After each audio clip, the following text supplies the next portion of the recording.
Right now on Morning News Now, in the hands of the jury. This morning, 12 jurors are set to begin weighing the fate of Donald Trump and his historic hush money trial. Both sides making their final pitch Tuesday during a marathon day of closing arguments. Now the jury must decide if the prosecution proved its case. We're taking a closer look at the final stage of the trial and what it could mean for the presidential election. Also this morning, Israel is continuing to defy international pressure, expanding its offensive in southern Gaza. Israeli forces entering the heart of the devastated city for the first time Tuesday. Following those deadly airstrikes, we are covering the latest developments there. And some positive news for the economy. Consumer confidence in May rose for the first time in 3 months. It's a good sign, but consumers still have some concerns when it comes to their wallets. We will break it all down. Plus, we will close the hour with a happy ending. You want to see this? A man is reunited with his wedding ring after losing it in a lake more than 2 decades ago. We'll tell you all about that second chance. How neat is that? Even better than a needle in a haystack. Yeah. Good morning. Good to have you with us. I'm Joe Fryer. And I'm Savannah Sellers. Thanks for joining us this Wednesday morning. We begin our show with the hush money trial of former President Donald Trump, whose legal fate is now in the hands of 12 jurors after closing arguments wrapped up yesterday. Both sides made their final pitches to the jury ahead of deliberations, which are expected to start today. Mr. Trump faces 34 felony counts of falsifying business records in what the state alleges was a scheme to conceal hush money payments to adult film star Stormy Daniels. They say it was aimed at suppressing damaging information in the lead up to the 2016 election. Mr. Trump denies those allegations. The prosecution accused Mr. Trump of trying to, quote, hoodwink the American voter. The defense focused on the credibility of Mr. Trump's former lawyer, Michael Cohen, branding him, quote, the gloat or the greatest liar of all time. NBC News correspondent Vaughn Hilliard is outside the courthouse for us, where he'll stay for quite some time, I'm guessing. Here on set, we're joined by our legal analyst, Danny Savalos. Good morning to both of you. Vaughn, let's start with you. Walk us through the main arguments made by both sides during yesterday's marathon session. Right. Good morning, guys. Yesterday was a marathon. Extra innings here at the Lower Manhattan Courthouse. After 8 p.m., the jurors finally dismissed for the day. Over the course of nearly 3 hours, the defense for Donald Trump, Todd Blanche, really honed in on 2 key points. Calling Michael Cohen, the marquee witness, a liar repeatedly, by my count, at least 45 different times. He referred to Michael Cohen as either lying or a liar. And the second part was calling into question for the jurors the extent to which they have reasonable doubt that Donald Trump was intimately involved with the falsification of the business records, as well as an effort to influence the 2016 election. By consistently urging the jurors to think that they had reasonable doubt that he was the one that was orchestrating, causing the scheme, that is where the focus went for 3 hours. The prosecution then, for 4 hours and 40 minutes, took a different route. It was a methodical explanation of not only the documentary evidence, the circumstantial evidence, in the 22 witnesses that took to the stand over the course of 5 weeks, working from August of 2015, when that Trump Tower meeting between Michael Cohen, Donald Trump, and David Pecker took place, all the way through 2018, when the story became public and Michael Cohen ultimately turned on Donald Trump. They detailed in great detail for the jurors what led to this scheme and this conspiracy they say took place over several years to conceal these records in the payment before the 2016 election. So Danny, Vaughn's just laid out a lot of what we heard. For you, what were some of the specific moments that you think would really resonate with a jury from both sides? Evaluating closing arguments has to involve evaluating the burden of proof. The prosecution has to build a case. They have to prove each and every element beyond a reasonable doubt. The defense just needs to pull out enough Jenga blocks, you know the game Jenga, enough Jenga blocks so that the case topples. They don't need to build anything. So in the sense that a lot of people said Todd Blanche's closing was a little disorganized, it doesn't have to be perfectly organized, but it certainly helps. And I think that maybe the closing suffered from that. The prosecution, it is very easy for someone like me to sit here and say 4.5 hours. You've got to edit. You've got to cut down a little bit. But I'm not the one trying the case. And if you're trying the most important case, arguably, in American criminal history, you do not want to leave out any item that the jury might seize upon. That's how you get to 4.5 hours. And honestly, if I were in his position, I would probably do the same thing. Now, it is in the hands of the jury. So, Vaughn, walk us through the next steps. What can we expect today? At 10 a.m. Eastern this morning, that is when the jurors will return here to the courthouse. Again, you're looking at 12 individuals, 7 men, 5 women. None of the jurors ended up leaving the jury box. There were questions, right? There were 6 alternates that were ready to step in if need be. But those original 12 jurors made it all the way through this case. They will be given jury instructions by Judge Merchan. We expect that to take place over the course of about an hour. They're going to be told what relevant laws they are looking at and what their task is when they go in to deliberate on what the charges are that they will be finding either Donald Trump guilty of or acquitting them in. And so when the jurors then go ultimately to begin deliberating, we could look at either potentially hours or days, potentially weeks. They have as long as they need in order to make their decision. So, of course, this is the big story right now when it comes to the legal challenges facing the former president. But before we do let you go, Danny, I want to switch gears to the classified documents case. A judge had denied a request from the prosecution for a gag order, though. This is after the Trump campaign had falsely claimed that the FBI had been authorized to assassinate him when they searched his Florida home for those classified documents. Help us understand this. So this is not, in the federal system, it's not really called a gag order. It's a motion really made under what's called the Bail Reform Act, and it's that same statute that allows Donald Trump to remain out on bail pending his trial. So this is about really modifying pretrial release conditions. And while it may seem like a semantic difference, it is significant because the Bail Reform Act really does encourage the least restrictive conditions. But essentially, the bottom line is that all gag orders are controversial. All gag orders, there is an argument to be made that they should not issue because they balance a defendant's right to speak, his First Amendment freedoms, and arguably, as political speech, Donald Trump may have a superior First Amendment claim, although officially all First Amendment claims are equal.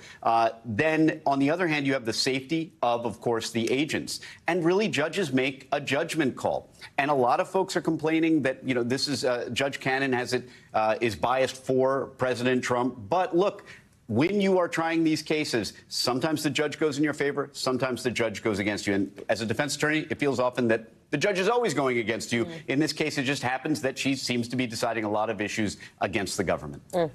Reminder that while we're immersed in one case, many more remain. Danny, Vaughn, thank you both for kicking us off this hour. We appreciate it. Yeah, we do. Let's talk about the political implications of this case now with NBC News senior political editor Mark Murray. Mark, always great to have you with us. So how strong is Mr. Trump's support right now as this hush money trial heads to the jury? What kind of impact would a conviction have on support?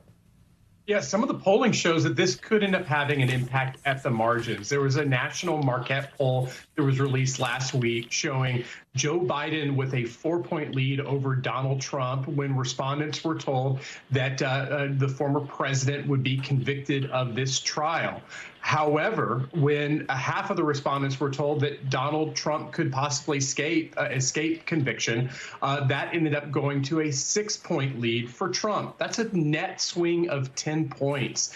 And with a lot of the people going back and forth being political independent. So this could really upend the presidential race. But it's also possible that it might not upend the presidential race, just given how polarized our country is and how very little other events have often moved what has been a competitive and consistent race so far. Let's talk about what happened outside the courthouse yesterday. We saw actor Robert De Niro campaigning for President Biden, along with 3 D.C. officers who defended the Capitol during the January 6th riots. Here's a little bit about what De Niro had to say about Mr. Trump. If he gets in, I can tell you right now, he will never leave. He will never leave. You know that. He will never leave. What does that mean? Is that the country we want to live in? Do we want him running this country and saying, I'm not leaving, I'm dictator for life? The Trump campaign called him a washed-up actor. We should note he did get an Oscar nomination this year. But I want to focus on those officers, Mark. They're believed to be part of a broader strategy here. So how does the Biden campaign believe that tapping these officers will help him, especially in battleground states? Yeah, this was the Biden campaign really leaning into the January 6th and democracy messages. And Joe, you were mentioning the former Capitol Police officers behind him, Harry Dunn, as well as Michael Fanone, 2 well-known figures in the January 6th proceedings against former President Donald Trump. And this is just all about the Biden campaign believing that arguments about January 6th, democracy, and litigating them are just as an effective campaign cudgels against Donald Trump as talking about the economy, immigration, and other issues. Mark, yesterday, also the Democratic National Committee, we want to update our viewers on this, announced plans to nominate President Biden ahead of the party's August convention through a virtual roll call, is what it's known as. This is an effort to ensure that he appears specifically on Ohio's election ballot. Yesterday, we had a conversation here on the show about this special session going on there. Help us understand exactly what's happening. Yeah, Savannah, this is a little bit complicated, so let me be really kind of quick and short here. According to Ohio law, President Biden ended up having to be nominated in early August to be on the ballot. But because the Democratic convention is happening after that in mid to late August, that there was real doubt from the Secretary of State from Ohio that President Biden would be on the ballot.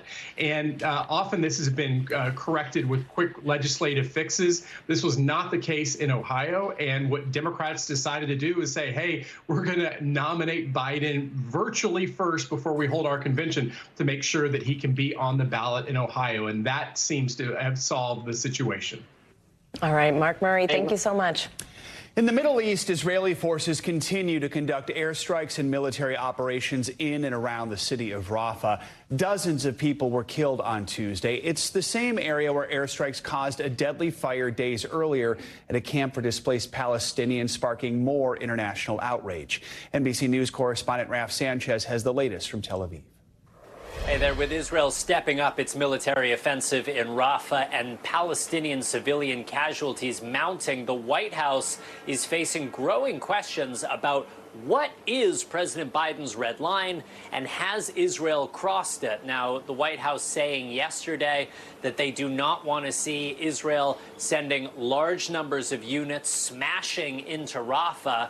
But the spokesman for the National Security Council, John Kirby, at one point asked, how many charred bodies does the president need to see before he changes policy here? The White House somewhat taking offense at that question, but it comes after there was just that firestorm ignited at a camp for displaced people early on Monday morning, a fire sparked by an Israeli airstrike.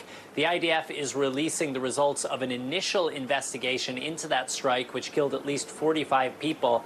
They are saying they used 2 small bombs to target Hamas commanders inside that camp, but that some kind of secondary explosion actually started the blaze. They are saying their bombs were too small, that it's possible that there were hidden Hamas weapons inside the camp. They have not provided any firm evidence of that, and an Israeli official earlier said it was possible that a gas tank exploded, and that's what started the inferno.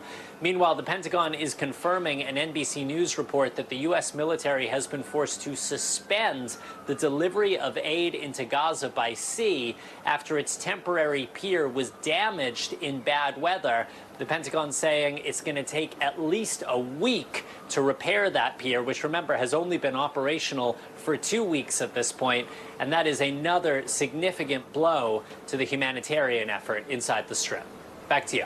All right, Ralph, thank you so much. For more, we're joined now by Colonel Jack Jacobs. He's an NBC News military analyst and Medal of Honor recipient. Colonel, good to have you with us. So Israeli forces are pushing deeper into Rafah despite global condemnation really intensifying. We know Israeli tanks were seen entering central Rafah for the first time on Tuesday. What should we make of Israel's strategy? If this isn't a major operation in a very confined space, then what is? Well, you know, you got to start at the end and work backwards. One should ask, what is Israel going to do at the end? And their objective clearly is to force Hamas to release the hostages. That's Netanyahu's under tremendous pressure inside Israel to do exactly that. And one can come to the conclusion very rapidly that Israeli objective is not necessarily to destroy Hamas, because it's extremely difficult to do. And even if they do, once they leave Gaza, it'll pop up again. It's supported by Iran. But in fact, to get the hostages released, that's what the pressure is all about. Recently, as a matter of fact, I believe as recently as yesterday, Israel proposed another ceasefire to Qatar and other intermediaries. And the question is, A, what's in the proposal? And B, how is Hamas going to respond? But we have to keep in mind that the continuing conflict works to the advantage of Hamas in the end. And at some juncture, Israel is going to have to say that it has completed the mission and withdraw. Colonel, during yesterday's White House press briefing, we heard from Admiral John Kirby, the National Security Communications Advisor. He pointed out that the Biden administration mourns the losses, but says that that airstrike, the one that had that fire rip through that camp, does not constitute a major ground invasion into Rafah. Let's play a little bit of what he said. We still don't believe that a major ground operation in Rafah is warranted. We still don't want to see the Israelis, as we say, smash into Rafah with large units over large pieces of territory. We still believe that, and we haven't seen that at this point. But we're going to be watching this, of course, very, very closely. According to the White House, the majority of the damage caused by Sunday's initial strike was due to a secondary explosion, not the airstrike itself. Do you agree with that assessment? And if so, what does that mean in terms of thinking about Israel's strategy and how we are or are not supporting them when we see things like this happen? Well, it would appear that that's correct, that there was one or more secondary explosions. But the idea of targeting even a specific target in an area where there's liable, if not likely to be, a great deal of collateral damage is fraught with danger. These were relatively small munitions, GBU 39s, it would appear, that have about 17 or 18 kilos of explosive each, targeted to eliminate one or more specific people inside the area. But it's a congested area. As long as Israel continues to do targeted attacks, even if they have collateral damage, the White House is likely to say that whatever red line they've established has not been crossed. They do not want to see large-scale, large numbers of IDF troops inside Rafah. To the extent that that's not occurring, we can see Israeli tanks, IDF tanks, not inside Rafah, but on the strip of land between Gaza on the north and Egypt at the border near Rafah, not going into Rafah itself. As long as that continues, the red line will probably not be considered to have been crossed. All right. Colonel Jack Jacobs, as always, thanks for your analysis. Let's get you to weather now. The spring seems to have brought a never-ending cycle of severe storms in one part of the country or another. Today does not appear much different. Meteorologist Angie Lassman is here tracking the latest possible storms from the high plains to Texas. Angie, good morning. Hi, good morning, guys. We've got a couple of spots that we're going to watch. Yes, unfortunately, more severe weather, but the good news is we're looking at a little bit of a lower risk when it comes to tornadoes. So that's always a positive. But here's the big picture look. We've got some cool showers that we're going to see across parts of the Midwest and the Northeast, thanks to a system that starts in Canada and extends south. And then, yes, we have the plains in Texas on tap to see some more of those strong storms, thanks to another storm system that's going to emerge and leave us with all of those same kind of ingredients that make it a good kind of a day, an afternoon, and specifically evening for us to see some of those storms erupting. This is mostly parts of the northern plains, but stretching into the central plains. This is going to be something that we watch to really be the most impactful when it comes to wind gusts and maybe some large hail. The tornado threat isn't zero, but it is on the lower end. So that's, of course, a positive from today. As we look ahead to tomorrow, unfortunately, the South and specifically Texas, who we know has been hard hit so far this spring season, is going to be right in that same kind of area of concern when it comes to the slight risk for severe weather. So we likely will be seeing some flooding with some heavy rain possible thanks to these kind of ongoing showers. But we'll also see some of those same threats. The main threat's going to be the severe wind gusts, but the large hail and even an isolated tornado or two not out of the question. Notice Oklahoma City right in the middle of that, as well as Amarillo for tomorrow. By the time we get into Friday, we're starting to wrap up our work week. We're going to see now still, again, that chance for flood threat. Notice some of this heavy rain that we're going to expect with multiple kind of rounds of it working across parts of the south. So we'll be concerned with that here as we wrap up our work week. On the bookends of the country, looks quite nice, actually. Gorgeous day for most of the Northeast here as we get to Friday. We'll see maybe some showers for southern portions of Florida, but out west it'll be sunny, but it will also be hot. Notice the triple digits that you'll see across parts of the Southwest, but it'll be the middle of the country where the showers and thunderstorms will be possible. And of course, that section of weather is going to be on the move over the next few days, and especially as we get into the weekend. If you're making plans on the East Coast for Saturday, looks pretty good, actually. We'll see great conditions. We'll be kind of on the more mild side, but pretty typical for this time of year. Plenty of sunshine, so make your outdoor plans now. We will see the storms stretch from the Great Lakes down to the Gulf Coast, and the shower and thunderstorm activity will be with us for your Saturday plans. But otherwise, a lot of sunshine out west, mild conditions for the Rockies. We'll be into the 90s across parts of Texas, so that could be a little uncomfortable for folks there. But otherwise, your Saturday looks pretty good for most of the country. And we keep it going for Sunday, really, along the East Coast. It'll be a beach day, guys. I know that's what a lot of folks want to hear, but still more storms in the forecast for parts of the Southeast. All right. Angie, thank you so much. Thank you. Coming up, the search for landslide victims in Papua New Guinea continues this morning as the threat of more landslides looms over the country. We have the latest on recovery efforts there. Also coming up, addressing AI's safety risks. ChatGPT creator OpenAI is creating a board to evaluate safety concerns as it prepares to roll out new technology for its popular chatbot. We'll tell you what it could mean for the future of AI. That's all next on Morning News Now. Welcome back. A second American has sidestepped a long prison sentence in Turks and Caicos after illegally bringing bullets into the country while on vacation. A judge sentenced 31-year-old Tyler Wenrich to time served and fined him $9,000. He had been in custody for 3 weeks. Wenrich pled guilty to the ammunition charge, which could have carried a sentence of up to 12 years in prison. The judge ruled that extraordinary circumstances made him eligible for a shorter sentence. He can now return to his home in Virginia. This comes after fellow American Brian Hagerich, who was arrested for the same crime, was sent home last week. New footage shows the scale of the devastating landslide in a remote part of Papua New Guinea. People are using shovels, even their own hands, to clear out debris in the search for those who are missing. On top of all that devastation, the community is bracing for the possibility of a disease outbreak and even a second landslide. NBC News correspondent Ellison Barber has the latest. 5 days after a deadly landslide in the highlands of Papua New Guinea. Villagers, some digging with their bare hands, still searching an area the UN says is equivalent to 3 or 4 football fields, desperately looking for any signs of their loved ones. The area itself, it's still very unstable. Local leaders believe the current death toll is 162. But earlier estimates from the island's government put that number at 2,000. So far, 9 bodies have been recovered.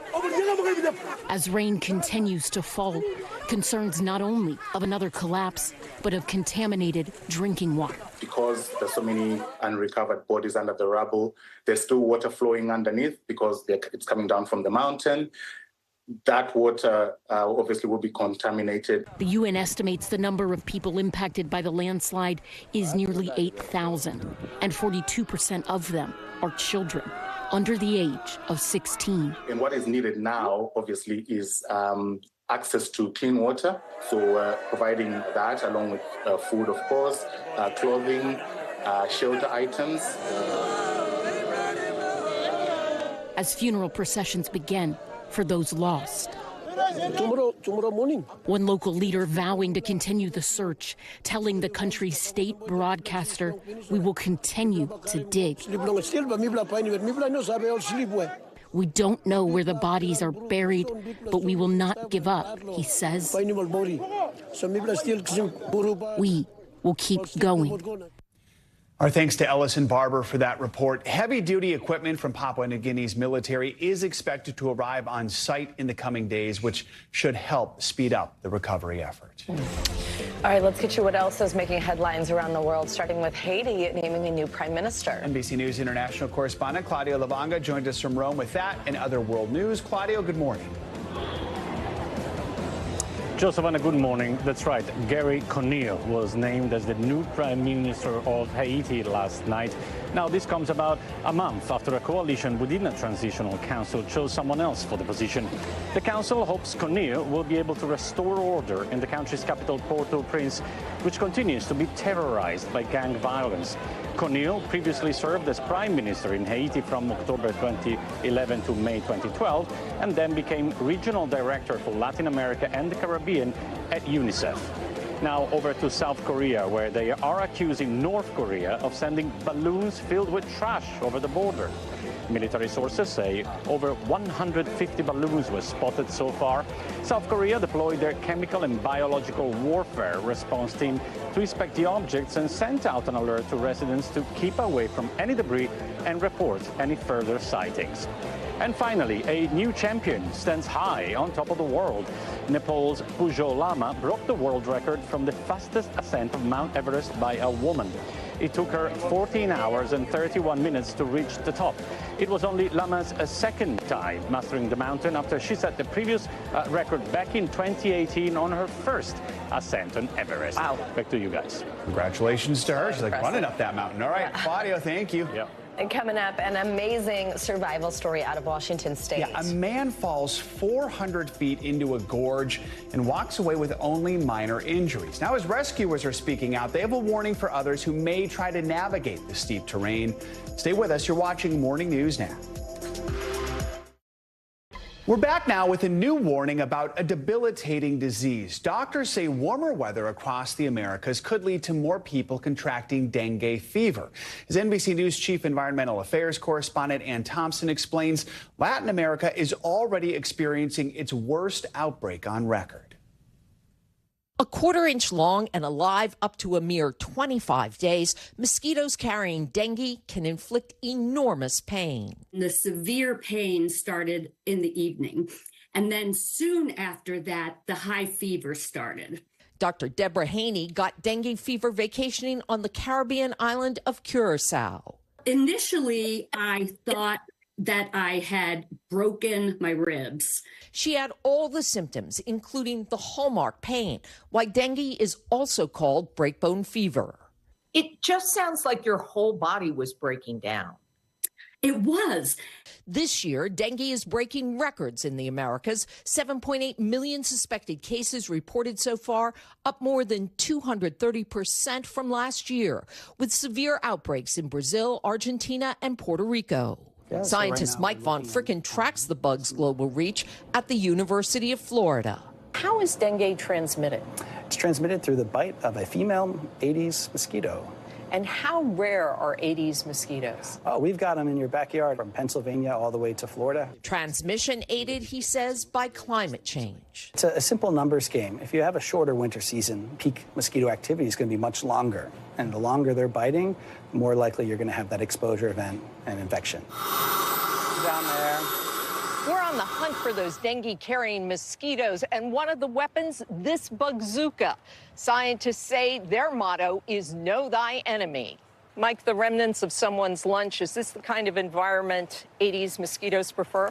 Yeah, so they do really well in non-biodegradable trash, as long as it can hold water, and it's enough water for about 6 or 7 days. To fight, the city of Gainesville uses mosquito-eating fish and insecticides. Dr. Haney wants to arm the medical profession with knowledge. The second time you get dengue, it can be much more serious. You have a higher risk of getting dengue hemorrhagic fever or dengue septic shock syndrome. Information and science, weapons to stop a deadly disease. Ann Thompson, NBC News, Gainesville, Florida. We're going to stay on some health news and get to your weekly checkup this morning. A new study is casting doubt on the effectiveness of taking fish oil supplements. Plus, new research shows that statins may help prevent older people from having strokes. NBC News medical fellow Dr. Akshay Syal joins us now with more. Hi, doctor. Great to see you. Good morning. Good morning. So let's start with what Joe just mentioned. What is this new information, this new research that prescription statins may prevent heart disease in older adults? Okay, so for those who don't know, statins are cholesterol-lowering drugs. They're drugs we take about once a day to lower the bad cholesterol, or the LDL as we say it. It's actually one of the most commonly prescribed drugs in the U.S., so chances are most people watching have actually heard of them. But side effects for these can include headache, nausea, dizziness, and the most common one we get complaints about is muscle pain, really in the legs, guys. But the point of this study, statins are focused on 40 to 75-year-olds, really is that age group we hone in on. This study was looking at above 75. If we were to start them on statins, what happens? And it found good news, really, that statins were well tolerated and it reduced the risk of heart attack and strokes. So really, guys, the doctor's orders here for those who are over the age of 75, really for those watching with parents or grandparents over that age, ask your doctor about statins. Some doctors may be a little bit hesitant because we don't traditionally prescribe statins to this age group. This data is showing it's safe, well-tolerated, and effective, and switch to a heart-healthy diet if you don't already do that. Let's talk about heart-healthy diet, because now there is an American Heart Association saying basically that can help with biological aging. So talk more about what is biological aging, and then what are some of the benefits of that heart-healthy diet with this? I'm going to nerd out a little bit. So biological age, it's something I'm so fascinated by. It's this new concept that's emerging in terms of how can we study aging, and that you can actually buy tests over the counter for this to measure your biological age. So what does that mean, really? It's looking at your DNA, and it's looking at how fast your DNA is changing relative to what we think it should be changing. Now, it's really, really early medicine. We don't exactly know. Some of these tests may give different answers for your age, so don't freak out if one says your biological age is, 20 years older. But guys, this study found that, heart-healthy diets are associated with benefits in all-cause mortality, and that may be mediated by lowering your biological age or actually changing your DNA. So doctor's orders here, guys. American Heart Association has a complete, list of things you can do to lower your biological age. It's a lot of orders, but it's very, very, I think, things that a lot of people already know and are doing. It's the good stuff. Don't smoke, sleep a lot, keep your weight and cholesterol and blood sugar in check, and make sure you are staying physically active as well. It can lower your biological age.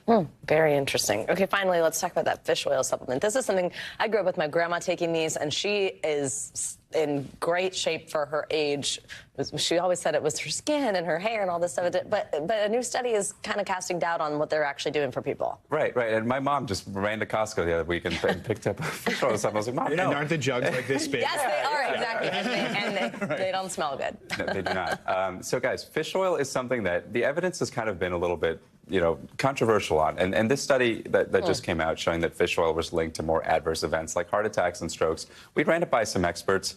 I wouldn't give too much credence in this study, but we thought it was best to review who should be taking fish oil. And really, guys, the best thing to do, no surprise really, is to stick to actually eating fish as opposed to taking fish oil. The supplement itself really hasn't shown any benefits in terms of preventing heart attacks and strokes, but eating actual fish does. It has been linked to better heart health and better brain health. So, guys, the doctor's orders here, increase your fish intake. What I always tell people is maybe swap out red meat once a week for fish. You want to stick to wild-caught salmon or sardines. Those are highest in omega-3s. And also nuts and legumes, also high in that omega-3 for those heart-healthy benefits. Dr. Sayal, thank you very much. Now to an incredible survival story out of Washington State. A 19-year-old man narrowly escaped death after tumbling down a 400-foot canyon. Reporter Maddie White from our NBC News affiliate King 5 in Seattle shows us how rescuers were able to save him. This is extremely dangerous. Don't look down. We had to actually use binoculars to be able to see him clearly. On either side of the high steel bridge in Mason County is a 420-foot drop. He was hiking down a washout that a lot of people use and has kind of become a trail. It's not a trail, it's a washout, it's too steep. A 19-year-old man made the mistake Saturday of walking on the incredibly steep terrain beneath the bridge. And ended up all the way down at the river, sliding. Police and firefighters sprang into action, deciding to send a firefighter down at the end of a rope, hooked him up into a harness, and brought him all the way back up. Miraculously, he only had minor injuries. There aren't a lot of warning signs, but there are a few, including this one, which says, warning, the areas around the high steel bridge are slippery, steep, and unsafe for exploring. Officials say a lack of respect for nature is part of the problem. People come up here to just be stupid. Crazy level. Something even happened behind us while we were interviewing him. Some young people tried to throw a heavy log off the side of the bridge. Yeah, the badge gives it away. Wheelander says when it comes to rescues, it's a strain on resources. but also dangerous for them. 2 of our rescues have actually been deputy sheriffs that we ended up flying out because they were hurt. That includes this deputy sheriff when, during a recovery mission, a boulder came down and struck another deputy in the face.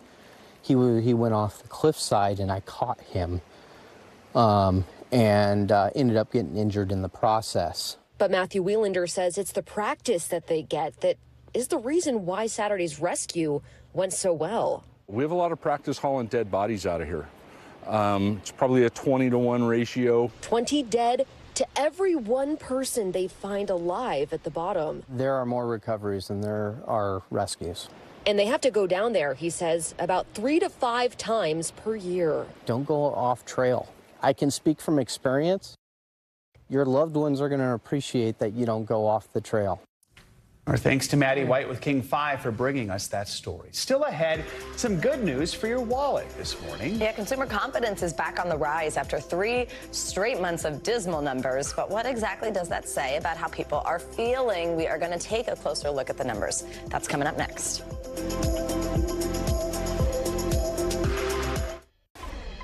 We are back now with some good news for your wallet coming from the business research group, the Conference Board. Yeah, the group announced Tuesday that consumer confidence is back on the rise after dipping for 3 straight months. The index rose to 102 in May, up from 97.5 in April. But despite that better number, consumers do still have concerns, quite a few of them, especially when it comes to inflation and interest rates. NBC News senior business correspondent Christine Robins joins us now with more on this. So first of all, break down exactly what it is this index measures and then what it is telling us about how people feel right now. Showing some improvement here, and I think the underpinning is a strong job market. When you have a strong job market, people have money to spend, and that really is the underpinning here.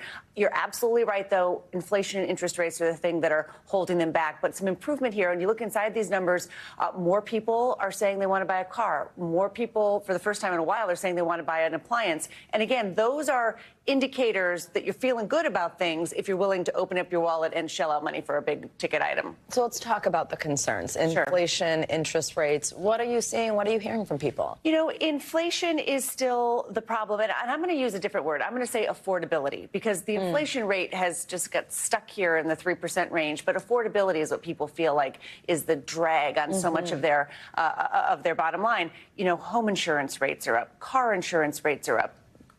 Gas and grocery prices are not too bad here. You know, those are the real feel every week kinds of things. Right. Some of these other big items are what are holding people back. Mortgage rates have fallen below 7%, so that's an improvement, but it's still double what it was a few years ago when it was just 3%. Home prices are at record highs. That's exciting if you own your home, not exciting if you're trying to buy a home, and there still aren't enough homes on the market. All right, so you talk about affordability. There's also anxiety. A new survey from Capital One found 77% of Americans feel anxious about their current financial situation. Is there a disconnect right now between the big gains we're seeing on Wall Street and some of that progress and what is actually happening in people's homes on Main Street? I mean, I've never seen anything like it. You have record high in the stock market, record high home prices. People have more home equity than ever before. Job market is so strong. People are spending money. They're going on vacation. They're going on cruises, but they say they feel lousy. So it is really this yes, but economy. Yes, there are records on Wall Street, but I don't feel it. Yes, there are record highs in the housing market, but I can't move because there's not enough supply of homes. So I feel as though the anxiety in the economy has been so fascinating. And I've been traveling to swing states, talking to different people of all walks of life, how they feel about the economy. And I'll tell you, even people who are making more money than they've ever made before, small business owners, they don't think that they have clarity that can continue. And so it's that uncertainty still that really kind of underpins. And it's so interesting. The number of people I've talked to say, you know, I give my economy an A and A+, but for everybody else, it really is not very good. And I find that it's just such an interesting kind of state of play here. And I also think that, you know, 3 or 4 years after COVID kind of robbed us of some optimism, right? People are kind of still waiting for the other shoe to drop, and they don't know exactly what that's going to be, and that can undermine their confidence as well. It's like we all need some financial meditation or something like that. that. So there you go. You can bring that to us. Christine Romans, as always, thank you so much. Yes, of course. All right, artificial intelligence company OpenAI is introducing a new safety and security committee. It's meant to evaluate future system models. A company blog post says the committee will spend 90 days evaluating overall safety measures before delivering a report to the board. It comes as OpenAI has found itself under fire recently for violating ethical business practices. We have Joanna Stern. She's here to break this down this morning. She's an NBC News personal technology analyst and senior personal technology columnist at the Wall Street Journal. Joanna, always great to see you. Good morning. Thanks for joining us. So 3 of the team members on this new safety board are also OpenAI board members. Tell us who makes up this board and if there are any concerns there about conflicts of interest. Yeah, and one of the most central people on this board is the CEO of OpenAI, Sam Altman. So certainly a lot of scrutiny around this safety board. But first, let's just talk about why the safety board is so important, and maybe more important than other safety boards or organizations and other tech companies. AI has the potential to disrupt so many things and disrupt our safety in society, our jobs, and et cetera. The list can go on. The job of this board, the safety board, is to make sure that AI is being created within the safety bounds set by the company and that align with our human values. So that is their job. Now imagine, let's say your seatbelt was being overlooked by the safety board by the same people who made the seatbelt. They might just say, hey, that's fine. Safety looks good. 2 thumbs up. And that's sort of the situation that people are thinking OpenAI has put themselves in here. The CEO of the company is evaluating the safety.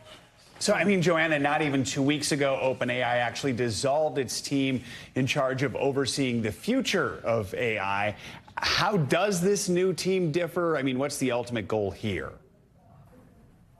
So OpenAI had a bunch of shakeups internally where they've seen employees who were involved in safety leave the company. They had a new board put in because of what had happened in November, where Sam Altman, the CEO, was actually ousted by the previous board. And so then he made a comeback. It's pretty messy, and it's really a great soap opera that I'm sure will be a great Netflix movie at some point. But what this board is really meant to do is, as you mentioned, some are actually on the actual board of OpenAI, but this board is meant to evaluate the safety of OpenAI's products, make sure that they are safe to deploy, and then also talk to the other board, the main board of the company, which some of these members sit on, to say, hey, here's the update on safety. Here's where we are on a number of different things with these products that we want to deploy. And Joanna, in that Netflix show, I think at least an episode will be dedicated to a huge famous movie star gets upset that her voice is being used as their virtual assistant, which everybody remembers that this just happened with Scarlett Johansson. Is the timing of an announcement like this coincidental, or do you think that kind of putting something out there that's like, hey, look at us and safety and pointing to this is kind of meant to calm the waters after some controversy? I think this is meant to calm the waters after a lot of controversy. And it isn't just that one. And that's really what you look at what's been happening with OpenAI, which, look, may be typical for a startup. This is a startup that just exploded over the last year and a half. So when you look at what's been happening, I mean, you've got the Scarlett Johansson controversy where Scarlett Johansson is saying, you guys made a voice that sounds exactly like mine. Then you've got Sam Altman, the CEO, saying, sorry if you misunderstood. The back and forth drama, totally going to be an episode of that Netflix show. Then you've also got a situation where you've got a lot of employees at OpenAI that were involved in safety, leaving the company, saying they don't agree with what the company is doing, and going to other AI companies and basically deflecting and saying, hey, we don't agree what's happening with here at OpenAI. So you've got that happening in the background as well. And so you've also got what happened in November and the back and forth with the board happening. So all of these things have been just big controversy for OpenAI. But yay, here's a new safety board. It's okay. They're assuring us all the company cares about safety. Which begs the question, ultimately, is it the government that really needs to be doing a better job of doing this oversight that this board does? And how far behind is the government right now? 100%. I mean, I think that, the analogy I was trying to make before about the seatbelts, right? The company itself cannot decide, hey, everything here is safe, we're going to keep going, because the company does have that conflict, right? They want to make profit. They want to keep pushing the bounds of AI. And I do truly believe they want to make sure that it is not going to destroy the world. They do not want that. But we do obviously need serious regulation around this. Biden's executive order has added some protection. We've seen more about the need to identify what is AI content. We've seen progress in that, but certainly more needs to be done. Joanna, we always appreciate when you join us. Thank you so much. Really interesting one. And also, I've got some exciting news sort of related to this. I'll be hosting a special town hall right here on NBC News Now, focusing on the challenges facing parents in this increasingly complex and interconnected digital world. As part of that, we will talk to experts about real-world solutions and how to parent through all this AI stuff. You can watch the special Digital Parenting, Raising the AI Generation. It's on June 4th at 9 p.m. Eastern, again, right here on NBC News Now. The town hall sponsored by Aura in support of their digital parent initiative. Important conversation there. All right, now to some other financial headlines. A setback in court for Amazon. Yes, NBC Silvana Hanau joins us with that and more. Hey, Silvana. Hey, Savannah. Hey, Joe. Good morning to you. Yes, so a judge has rejected Amazon's request to dismiss a lawsuit filed by the Federal Trade Commission accusing the company of enrolling millions of consumers into Amazon Prime without their consent. Now, the suit argues Amazon made it hard for people to cancel. It also alleges the company knew a percentage of customers accidentally signed up for Prime, and some were charged for several months before they canceled their membership. ConocoPhillips is reportedly in talks to buy smaller rival Marathon Oil in a deal valuing the company at just over $15 billion. The Financial Times says there's still a chance a rival bidder could emerge. Now, this would be the latest in a series of mega deals that have transformed the U.S. energy industry over the past year. Last fall, ExxonMobil agreed to buy Pioneer Natural Resources for $60 billion, and Chevron bought Hess for $53 billion. And orange juice prices are at record highs, driven by bad weather and disease in Brazil. That's the world's largest exporter now. That's pushing manufacturers to consider switching to mandarins to make the drink. Orange juice futures have been on a tear since the end of 2022 when a hurricane and a cold snap hit Florida, the world's second largest producer. But the rally has picked up sharply this month as the odds of a dismal harvest in Brazil has sparked worries. Experts say a solution may be to make the OJ from mandarins, which are more resilient to climate change, guys. Right. I personally love mandarin juice. So. There you go. Mandarin juice. MJ. There's the solution. Yeah. Savannah, thank you so much. Thank you. Coming up, a ring reunion. A man recovers his wedding band more than 20 years after losing it in a lake in Georgia. We're going to tell you how in the world he found it and why it holds even more meaning for him today. That's next.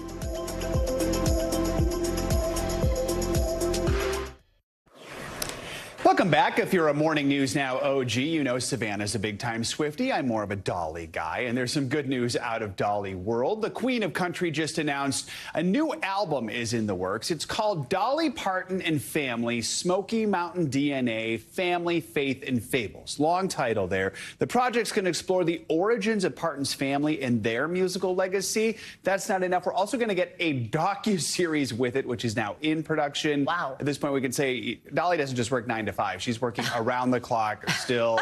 Album is due out this November. Can't wait for that. That was a good one. And that is so exciting, Joe. Love Exactly. it. Especially, I'm very excited for you. Thank you. All right, finally this hour, a heartwarming story of lost and found more than 2 decades in the making. NBC News correspondent Stephanie Gosk tells us how one couple was able to recover not just a missing wedding ring, but also a piece of their love 25 years later. David Allen's wedding ring slipped off his finger 25 years ago, right on his brother's dock in Georgia. And it bounced off the dock and fell in the water. But back then, rescuing it was just not a priority. He and his wife, Lisa, were getting a divorce. The college sweethearts couldn't make it work. David had to get a handle on his drinking. Losing his family was the kind of shock he needed. That was like somebody pulled the rug out from under my life, you know, my wife and my 3 kids. He managed to get his life together. 2 decades later, Lisa noticed something new. We just start slow dancing, and I just saw a different person at that moment.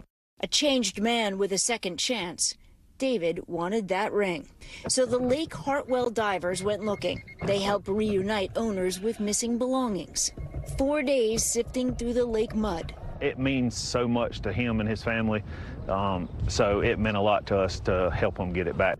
And sure enough, the ring was still there. I got your ring. What? I got it. Now Lisa and David have a love story with a happy ending. And the ring to prove it. Stephanie Gosk, NBC News. That is a great story. Never give up. Unbelievable. All right. That is going to do it for this hour of Morning News Now. Don't go anywhere, though. The news continues right now.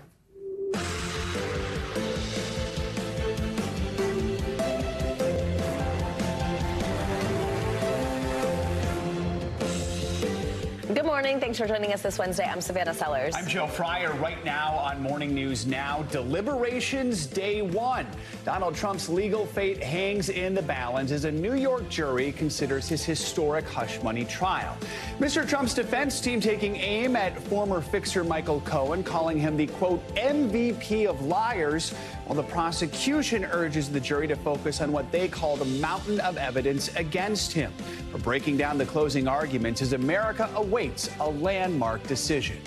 Also this morning, NBC News has learned that Israel has submitted a ceasefire proposal.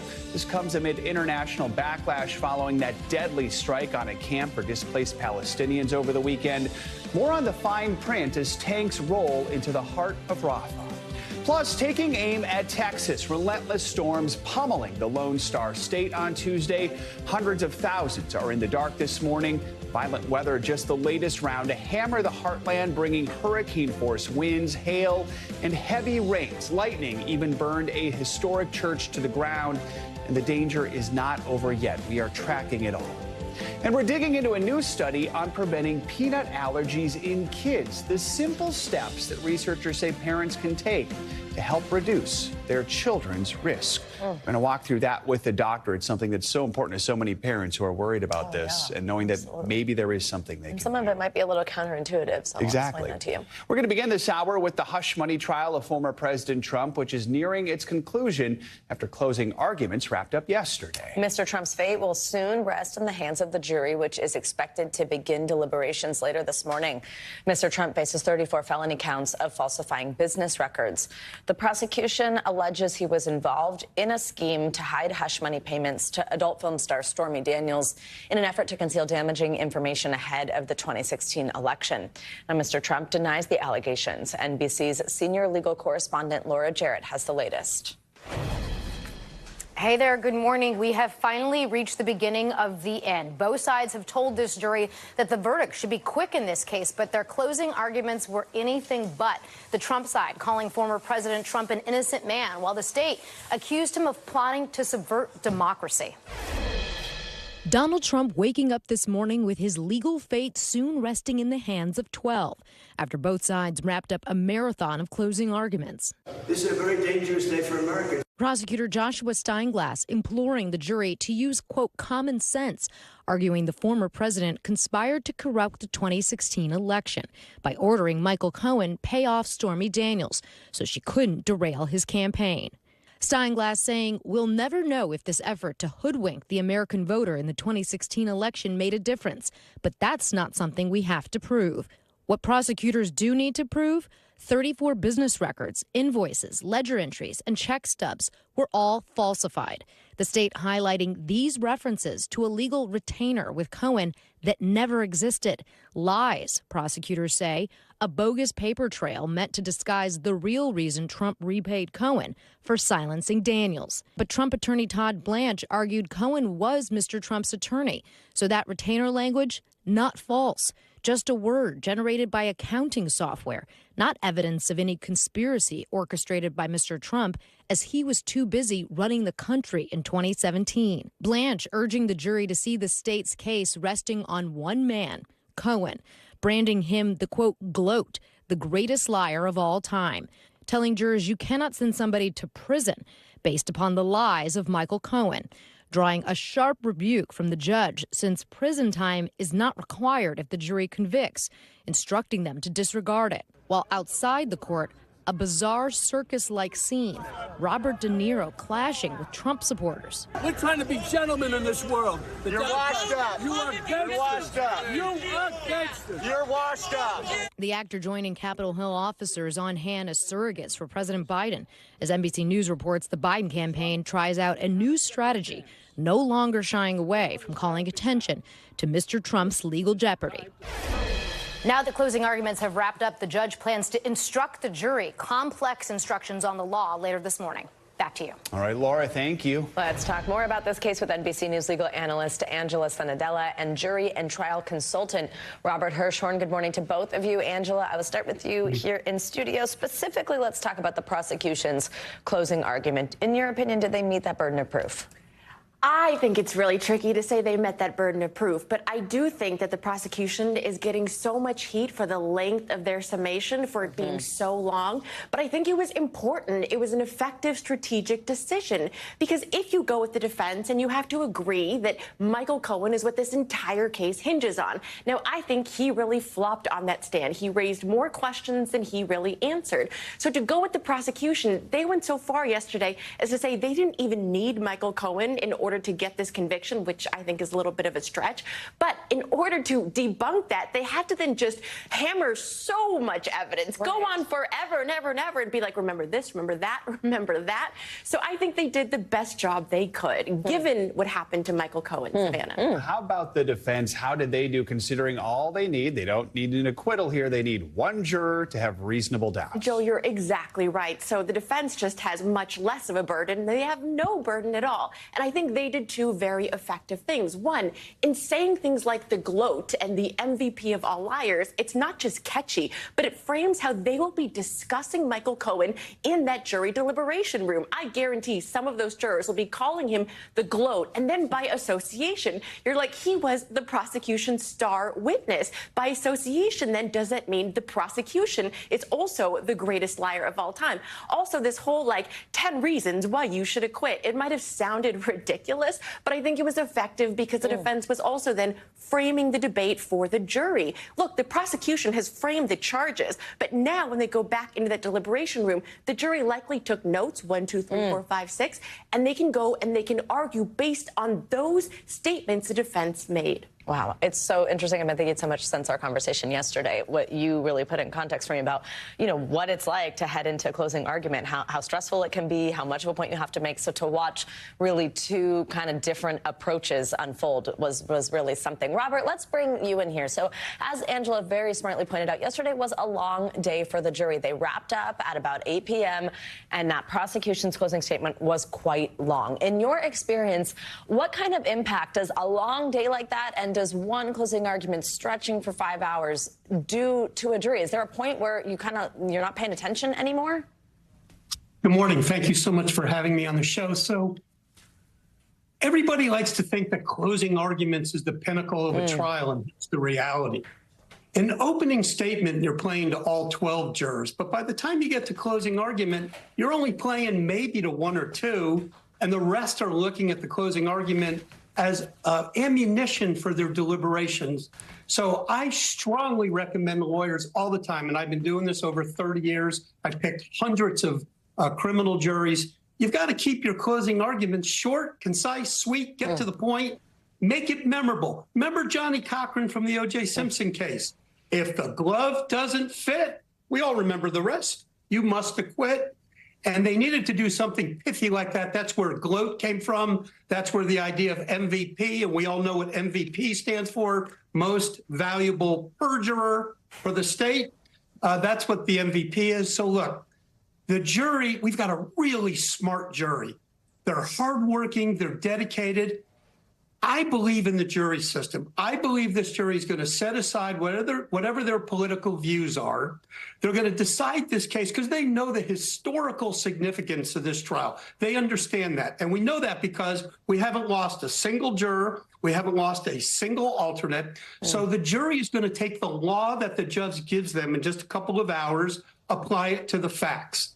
And if they believe that the state proved their case beyond a reasonable doubt, they're going to find Donald Trump guilty of some or all the charges. On the other hand, if they don't believe the state proved their case, for example, if they don't believe Michael Cohen, if they have some questions about the state's case for why, for example, they didn't call, this is a case about accounting, but they didn't call the main accountant for the Trump organization for the 35 years, Weisselberg. They didn't call Mr. Schiller to talk about that crucial phone call that Cohen had. So the idea is if the jury has a doubt, the law requires them, not politics, the law requires them to find this defendant not guilty. Robert, I want to ask you about a moment that Laura mentioned in her report when Trump's lawyer Todd Blanche told jurors, quote, "You cannot send somebody to prison based upon the lies of Michael Cohen." The judge then called that comment outrageous, told the jury to disregard it. Talk a little about why the judge might have been angered by that comment. But at the end of the day, we hear this all the time. The jury's told to disregard something they hear. Yeah. Do they really do that? What's the impact those moments can have on juries? Yeah, you can't unring that bell. The jury heard it. They're not going to make their decision in this case on it. It was completely inappropriate. He was a former federal prosecutor. You know, federal prosecutors know you can't talk about prison. Criminal defense lawyers know you can't talk about prison. You got to talk about, you can't convict somebody based on the lies. You can't use the P word, as I call it. The jury's not going to... Look, the judge did the right thing by admonishing the lawyer, but the jury's not going to make the decision in this case about that. What they're going to decide this case on, this is a documents case, this is an accounting case. Did the state prove that Donald Trump knew about those false entries? If the jury believes the state proved that, Trump's convicted. Otherwise, the jury's going to acquit. Now, here's one compromise the jury might do. There's 34 counts. But there's only a handful where Trump wrote that famous signature, that Sharpie signature is on the checks. It's conceivable as a compromise among the jury. They could convict him on just the checks that he signed. And the other thing I want to say to your audience is, however this case turns out, let's be proud of this jury. They didn't volunteer for this. You know, two of the greatest services we can provide to our country is being in the military and serving on juries. And I'm telling you, regardless of the outcome, let's be proud of this jury. And if you get a summons for jury, please don't look for a way to get out of jury duty. Go down, serve your community, serve your country, serve on a jury. It's a really good point. Robert and Angela, thank you both very much. A fantastic breakdown of a really important day. Thank you. Now to the latest out of the Middle East, where this morning Israeli forces are moving farther into Rafah, just days after airstrikes killed displaced civilians in a crowded tent camp. Now the White House says Israel's actions do not cross President Biden's so-called red line. NBC News international correspondent Raf Sanchez joins us from Tel Aviv with the latest. Raf, good morning. Joe, good morning. An Israeli official tells NBC News that Israel has submitted a new ceasefire proposal to American and Qatari mediators. But at this point, there is no ceasefire in sight, with Israel stepping up its military offensive in Rafah and pressure mounting on the White House to step in. This morning, with Israeli forces pushing to the heart of Rafah and growing numbers of Palestinian civilians killed, the White House facing questions on President Biden's red line and if Israel crossed it. Especially after that strike over the weekend, killing dozens in a firestorm at a camp in Rafah. We don't want to see a major ground operation. We haven't seen that at this point. How many more charred corpses does he have to see before the president considers a change in policy? We don't want to see a single more innocent life taken. And I kind of take a little offense at the question. No civilian casualties is the right number of civilian casualties. But more civilian casualties yesterday after a new strike on this tent encampment killed at least 21 people, according to the emergency services in Hamas-run Gaza. Most of them women and children. The IDF denies the tents were in a safe zone. Israel also releasing an initial investigation into the weekend attack, which has drawn international criticism. The IDF says it used small bombs to target 2 Hamas commanders, but that a secondary explosion started the enormous fire. Our munition alone could not have ignited a fire of this size. The IDF says hidden Hamas weapons might have caused the blast, but offered no firm evidence. An Israeli official earlier said a gas tank could have sparked the flames. The Pentagon also confirming an NBC News report that the U.S. military has been forced to suspend aid delivery into Gaza by sea after a section of its temporary pier broke apart in bad weather. And that American pier was only operational for 2 weeks before it was damaged. The Pentagon now says it'll take at least another week to repair it. And that is a major blow to the humanitarian effort in Gaza at a time when the Rafah crossing, the main lifeline for food and aid from Egypt, remains closed. Joe. All right, Ralph, thank you.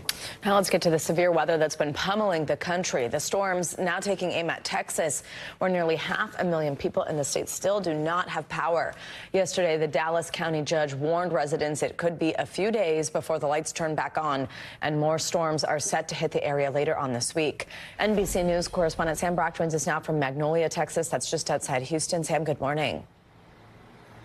Yeah, Savannah, good morning. Look, this has just been unrelenting. At one point yesterday, more than 1 million customers in the state of Texas had no power. As you mentioned, that has been halved since, so some of that coming back. I'm in Montgomery County outside of Houston, where officials say, Savannah, a straight line storm swept through here and collapsed this home under construction. At the same time, there were workers in there. Largely, they were able to escape. Unfortunately, a 16-year-old lost his life. He had to be recovered from a pile of debris.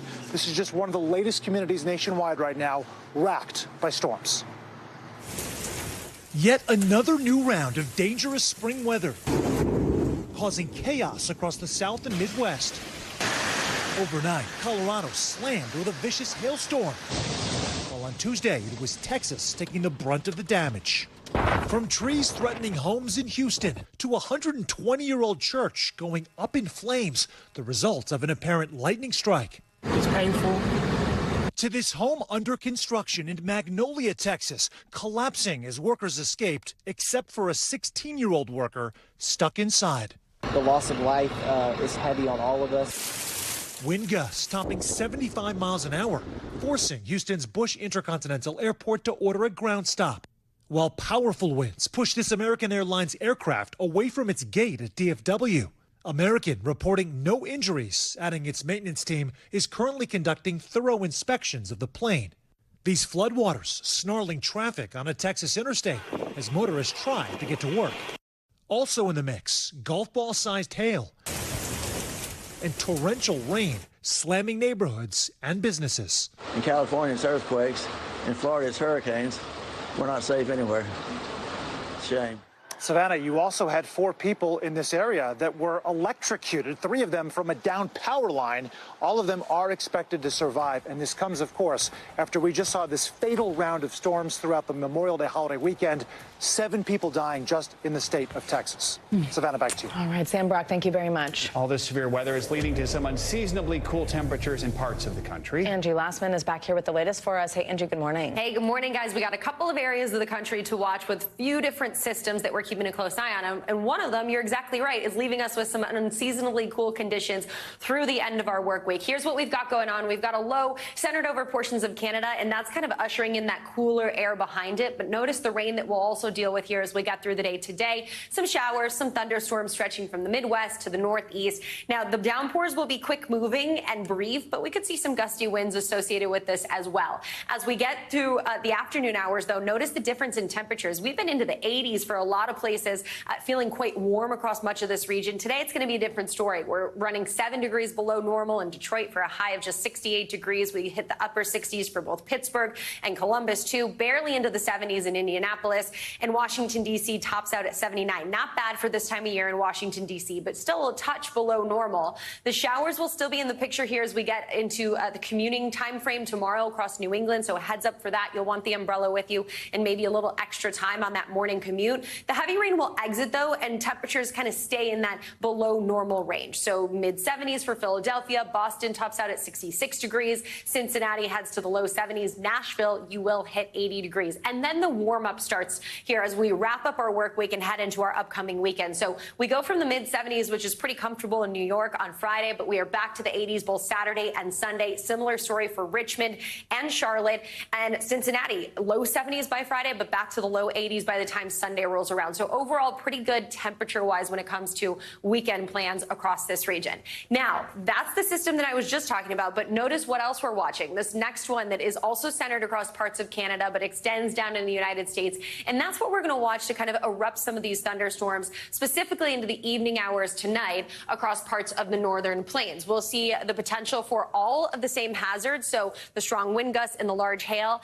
The tornado risk is low, so that's pretty good news, but it's not zero, as we always always say. So one or two of these isolated tornadoes not out of the question as we get through the rest of our day today. Tomorrow, we shift our eyes to parts of the southern plains, specifically Texas, Oklahoma, Kansas, Colorado, where we'll see the potential for, again, another round of some of these stronger storms with heavy rain also leaving us with the flash flooding potential. We've got 7 million people on tap to see some of those stronger storms. Again, the winds are what we're most concerned about, but hail and a few tornadoes not out of the question. Oklahoma City and Amarillo, some of the biggest cities that we see included in that threat. And Friday, we wrap up our work week with some unsettled weather.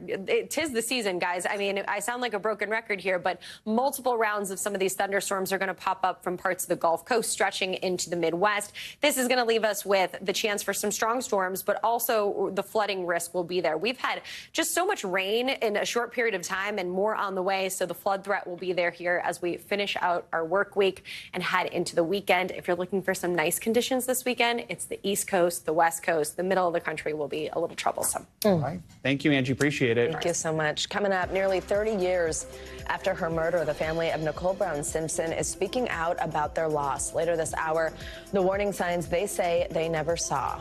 But first, growing tensions in Taiwan as a second U.S. congressional delegation meets with the new president. We have the latest next. You're watching Morning News Now. Welcome back. As tensions rise in Taiwan, a second U.S. congressional delegation is in Taipei to meet with the new administration there. Just a few days ago, a bipartisan delegation of House representatives met with Taiwan's new president. That group vowing to keep the peace in the Taiwan Strait. So it comes after China recently held military exercises in response to what it calls separatist comments from Taiwanese leaders. Now China is doubling down, calling these drills a just action. NBC News Capitol Hill correspondent Ryan Nobles joins us now on the ground in Taipei. He's the only broadcast network reporter traveling with the delegation. Ryan, good to have you with us. I mean, this is a pivotal moment in Taiwan. On Tuesday, we saw protests break out after the opposition party passed a bill that some say limits the new president's power. What sort of message does this second delegation hope to send?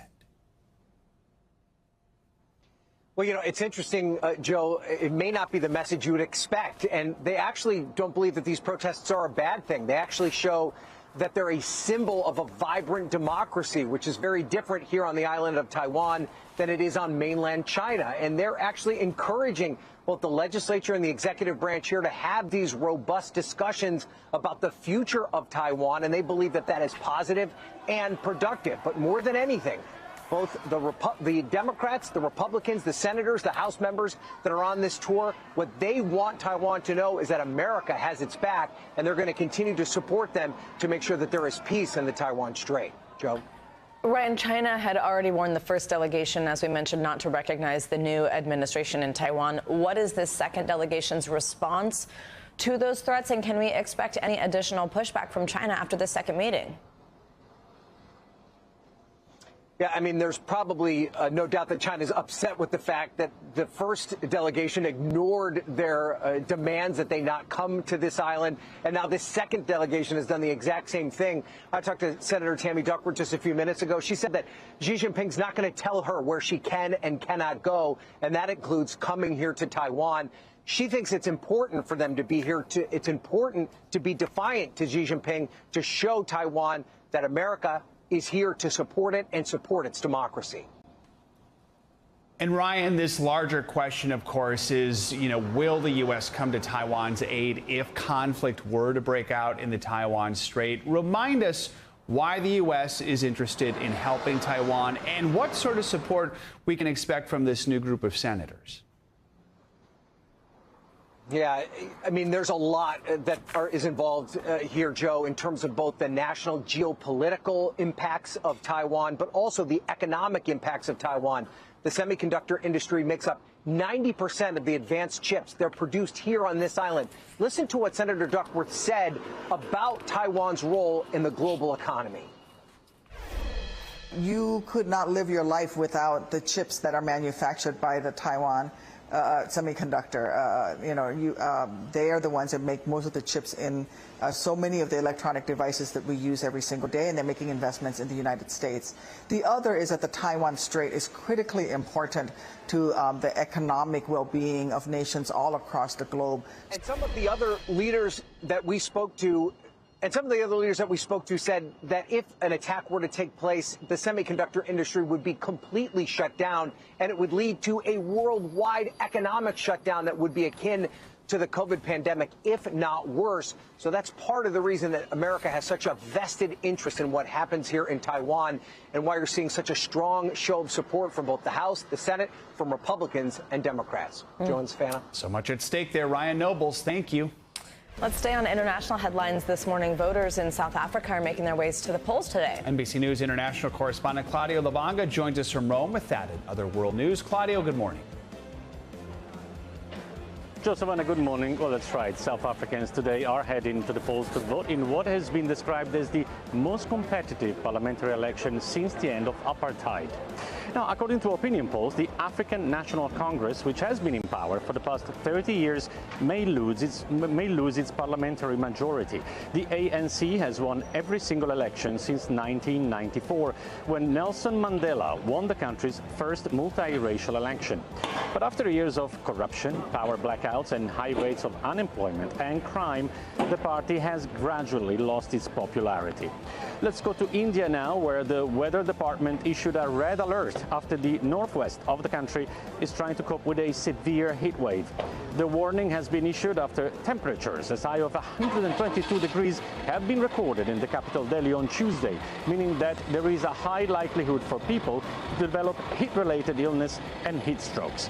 The weather department warned that the severe heat wave conditions are likely to continue through at least the end of today. And let's end this tour of the world in the Prado Museum in Madrid, where a lost painting by Caravaggio has gone on display for the first time.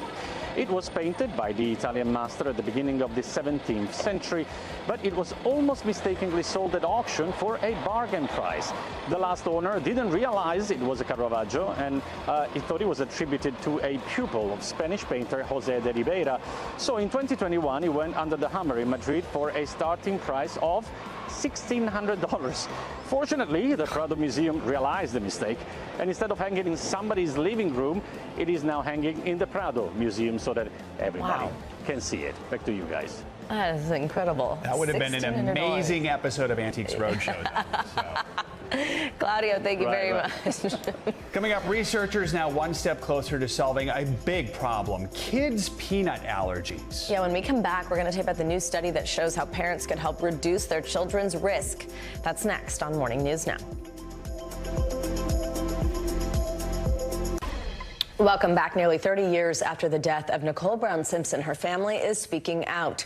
In a new documentary, they're spotlighting their work on domestic violence prevention and sharing treasured memories of their beloved sister. Today's Hoda Kotb has a look at the new Lifetime special, The Life and Murder of Nicole Brown Simpson. I feel like I've kept my Nicole really private for so long. 3 decades after the shocking murder of Nicole Brown Simpson, her family and friends now opening up in a new Lifetime documentary. I think it's important that people get to know my sister. The 1994 murder of Nicole Brown Simpson, along with her friend Ron Goldman, would lead to the arrest, trial, and acquittal of her ex-husband, O.J. Simpson. If it doesn't fit, you must acquit. It wasn't about Nicole. It wasn't about Ron. It was about who could win, who played the best game. Orenthal James Simpson not guilty of the crime of murder. The not guilty verdict, despite Denise Brown's emotional testimony about O.J.'s abuse of her sister. He threw her up against the wall, and then he grabbed her. In 1997, a jury found Simpson liable for the wrongful deaths of Ron Goldman and Nicole in a civil trial. Simpson passed away last month. Nicole's family and friends say the public never understood the extent of O.J.'s violence, which they say Nicole documented in secret journals. She had a diary, essentially a list of abuse by Simpson. It still gives me chills. Nicole left O.J. and filed for divorce 2 years before her death. But her friends say he continued to harass and threaten her. O.J., he was kind of spying on her a lot. He was like stalking, hiding in the bushes. She always thought he was going to hurt her. She always knew it. Now, after multiple films and TV series focusing on O.J. Simpson, Nicole's friends and sisters say it's time to remember a woman whose life was so much more than a crime story. You never get over losing a friend that way. I honestly believe that this world does not know who Nicole Brown was. Our thanks to Hoda Kotb for that story. And well, just moments ago, 3 of the sisters joined Savannah Guthrie and Hoda on the Today Show. Here's part of that conversation. I think people are going to learn a lot about Nicole. Like Savannah said, they're going to hear her voice for the first time. They're going to watch her as kind of a fully formed person, because I think often you know her through the lens of O.J. What are you hoping that people are going to glean from this? I really want people to get to know who Nicole was. And actually, you know, you want to humanize her. You want to be able to hear her voice. You want to be able to hear her stories, her recounting these stories, you know, talking to Sydney when she was a baby, talking to, you know, actually, it was the first time that I heard the 911 call. Was on this? Yeah. You didn't hear it during the trial? I have not heard it in 30 years. And this was the first time I heard the 911 call, and I was like, oh, did it take my God. In its entirety. It's in entirety. Yes. And Not just a I clip. never heard it. And when they were playing it during the trial, I left the courtroom because I did not want to hear it. I couldn't hear it. Why, Denise? Why now? Why was this the moment? You know, I tried to do it about 10 years ago. A woman by the name of Melissa Moore, she came to me and she says, you know, everybody wants to know who Nicole is. They want to remember her. They want to get to know her. And I said, yeah, 20 years didn't feel right. Then we tried 25 years. And I said, no, it just doesn't feel right. And then I said, you know what, 30? I think is going to be right.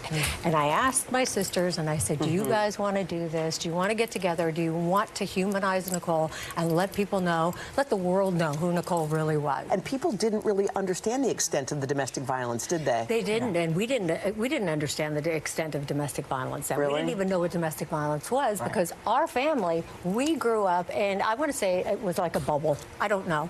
We didn't know about domestic violence. We didn't hear our parents screaming or yelling at each other.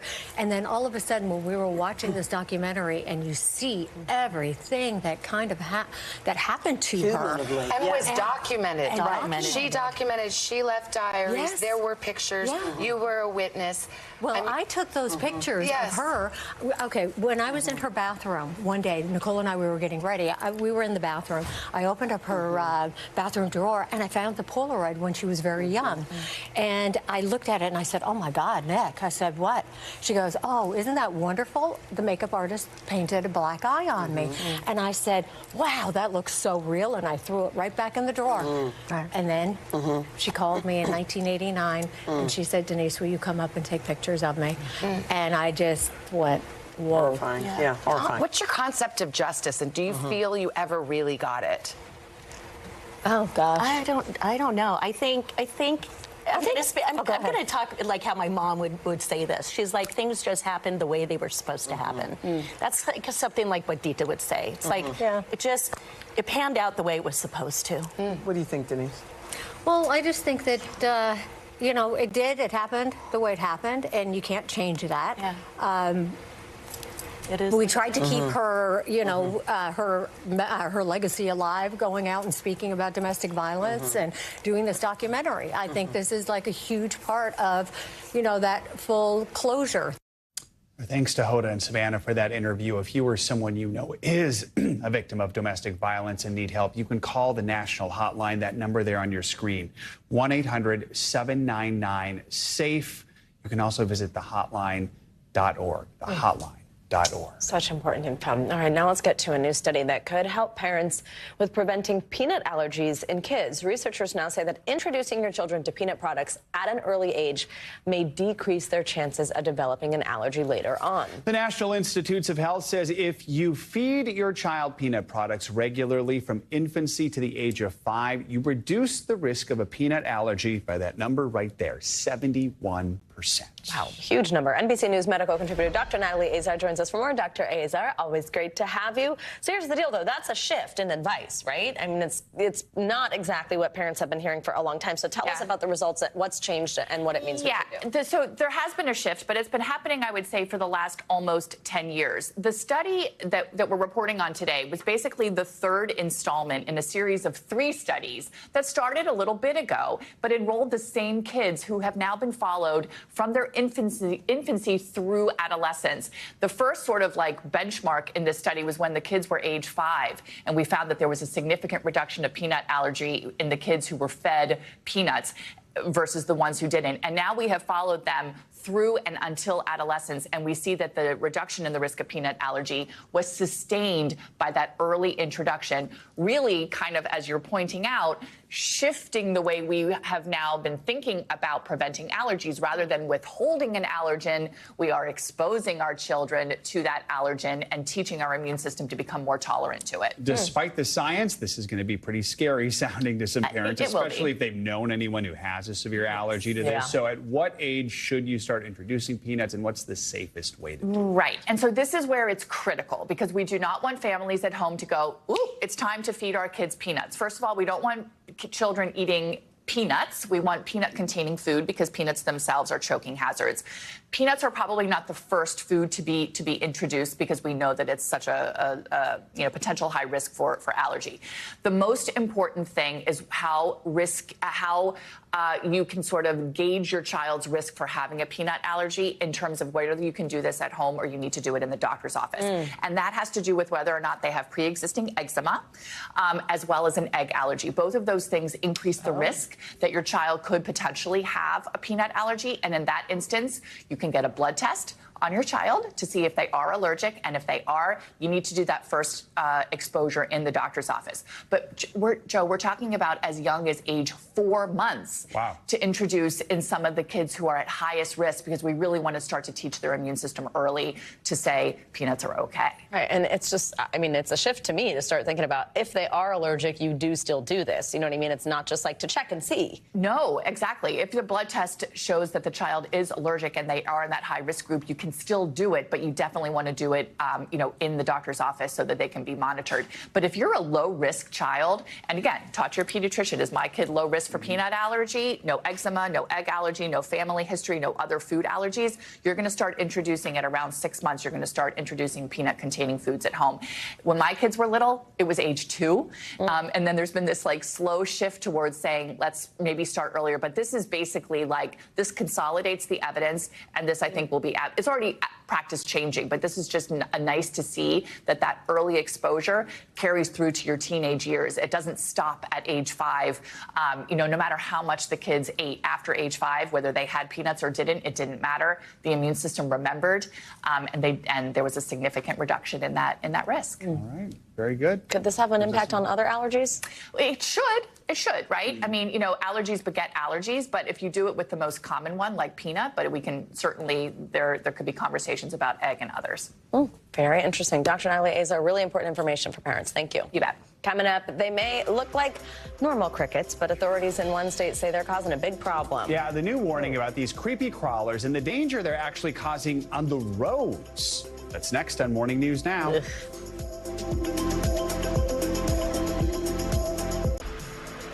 We're back with your CNBC Money Minute. Some shareholders are getting an inside look at Tesla's Gigafactory in Texas. CNBC's Silvana Henao joins us on this and more. Silvana, good morning. Hey, Savannah. Hey, Joe. Good morning. Yeah, Elon Musk is offering tours of Tesla's Gigafactory in Texas to 15 shareholders who will vote on his proposed $56 billion pay package. Now, it is the latest effort to rally support for the compensation, which was originally approved in 2018. But was struck down by a judge earlier this year. The tours, which will be led by Musk and other Tesla executives, will take place on June 12th. That's one day before Tesla's annual shareholders meeting when the results of the vote will be announced. Meanwhile, PayPal is building an ad platform based on your data from its flagship site and Venmo. The Wall Street Journal reports it will use your purchase information and shopping patterns to sell targeted ads. PayPal hasn't disclosed what type of data it will collect, but it says it gathers information from customers by default while also offering the ability to opt out. And Porsche is driving towards the future. The luxury automaker unveiling the first ever hybrid version of its iconic 911 sports car. It starts at just under $165,000 and goes from 0 to 60 in 2.9 seconds with a top speed of 194 miles per hour. You can place an order now with deliveries expected to U.S. dealers by the end of the year, guys. Wow. Those speeds totally come in handy in New York. On the streets of exactly. Right? Especially at that price tag. Thanks, Ivana. Thank you. Authorities in Nevada are warning of dangerous driving conditions because swarms of giant bugs called Mormon crickets are leading to slick roads. Yeah, so here's why. Cars run over those crickets, and then there's been recent rainfall that creates a so-called sludge on the roads, which has led to 2 crashes of semi-trucks, according to the Eureka County Sheriff's Office. No serious injuries, though, were reported from those crashes. Joining us now is Nevada State entomologist Jeff Knight. Jeff, good to have you with us to help us better understand what's going on here. We should be clear, these Mormon crickets don't actually harm humans directly, but the Department of Agriculture there in Nevada says they do pose several risks. So what are they? What should folks know? Well, thank you for having me on. They're a native insect that we have regular outbreaks of throughout the Intermountain West, not just in Nevada. We try and survey for them, keep records of them, but they're an insect that is part of living in the Intermountain West. They can cause damage to crops and to rangeland forage. And then, of course, as they get on roads and stuff, they could definitely cause a problem. We have, they're omnivores, so they eat anything, and these numbers can build up on the highways. And especially when we get a summer thunderstorm, that comes along and they will, the crickets will definitely cause the roads to be slick. Apologies to our viewers for these horrible images so early in the morning. We're showing quite some close-ups of some of those swarms, Jeff. I'm not sure if you can see. You actually, I understand, you told NBC News last year after similar swarms of these Mormon crickets made national headlines that these outbreaks can last up to 6 years. Tell us why these bugs behave this way and why it is that we're seeing like such an issue with them now that it's even causing car crashes. Well, we've had these outbreaks occur roughly about every 10 years. We think it's probably drought related. This outbreak started about 2019, 2020. So we're getting into the 5th or 6th year of it. And that's about how long they usually last. We had an outbreak back in the early 2000s. We had the same thing going on there with causing problems on the roads and having accidents. One of the problems is this cricket, once it gets larger, especially, can move up to 1 mile a day. So as they're moving, when they encounter a road, they, of course, try and cross it, or they may build up a little bit there on the roads, and we can see these problems created. But in moving that fast, you can go down the highway and it'd be absolutely no crickets there, come back in a couple hours and the road can be covered with crickets. So it's a very hard thing to manage. And we encourage people to let us know so that we can do the things that we can take care of. All right. Jeff Knight, thanks so much for joining us this morning. Good luck with this. Appreciate your time. A brave man dealing with those. Thank you very much. Coming up, a positively precious announcement from the Smithsonian National Zoo. Bear with us. We'll have that story after the break. Welcome back. A top secret Wu-Tang Clan album is going on display at a museum in Australia. It's called Once Upon a Time in Shaolin, and it's worth a pretty penny. A collective bought it for $4 million back in 2021. And get this, it's so rare that only one copy exists. The Wu felt strongly about the way streaming impacts the music industry. So they recorded the album over 6 years, along with a legal condition that says the owner can't release the 31-track project for another 88 years, but there's still hope for a few lucky fans. Tasmania's Museum of Old and New Art will play a mini 30-minute selection of tracks for small groups next month. Pretty cool. Never it's going to be like now when people are like, does anyone have an 8-track player? Yeah. They're going to be like, how do we play this? Yeah. All right. So true. Very cool. All right. Finally this hour, an NBC News exclusive from the Smithsonian National Zoo in Washington. The giant pandas are returning to the zoo after that very tearful goodbye last November when the 3 last pandas that were residents there returned to China. NBC News senior correspondent Tom Costello visited the zoo ahead of the pandemonium. Yeah, good day. The news breaking here on the Today Show this morning, and now they put up the signs. Pandas are returning to the National Zoo. This city loves its pandas, and they have been so critical to the National Zoo's identity for 5 decades, but we haven't had them for 6 months. And now the news, they will be coming. China sending 2 pandas back to Washington by the end of the year. At the Smithsonian National Zoo, a sort of panda jungle gym is going in. New climbing structures, rocks, hammocks, and pools. While 7,500 miles away in Wolong, China, 2 two-year-olds are spending lazy days tumbling down hills and eating lots of bamboo. Within a few months, they'll catch a trans-Pacific flight to Washington, D.C. We're going to make it more fun. We're going to make it a happier place for them. Good. Those 2-year-olds are Bao Li, a male whose name means treasure and energetic, and Jing Pao, a female whose name means green and treasure, both described as panda teenagers. And something really special, Bao Li's family has lived at the National Zoo before. Here's the family tree. So Bao Li's mom was here and his grandparents were here. That's right. We're so excited that we're able to have a cub that is coming from the Meishang and Tian family line. For 51 years, those black and white fur balls were the biggest stars at the National Zoo. We're so excited to see the pandas. Then last November, heartbreak. Panda mania came to an end. The loan agreement with China expired, just as U.S.-Chinese relations grew tense. The National Zoo sent home its last 3 pandas. I miss you. I really want to cuddle with you. The panda programs at the National Zoo, the Atlanta, Memphis, and San Diego zoos are part of a global breeding and conservation program. And it's working. Going from 1,000 wild pandas 50 years ago to 2,000 today, plus 800 in zoos worldwide, with pandas moving from endangered to vulnerable. We have accomplished so much. One of our jobs was to crack the code on giant panda reproduction. If you want to save a species, you have to make more of them. Last November, panda keeper Maria Lally flew with Meishang, Tian, and Shaoxingji back to China. Now she's preparing for the new arrivals. So we'll get to watch them go from subadult to adult and get to see all of those years and the way that they really develop. Their personalities will continue to change as they age. So under this loan agreement with the Chinese government, the pandas will be here on loan for 10 years. If they have any cubs, they must go to China by the age of 4.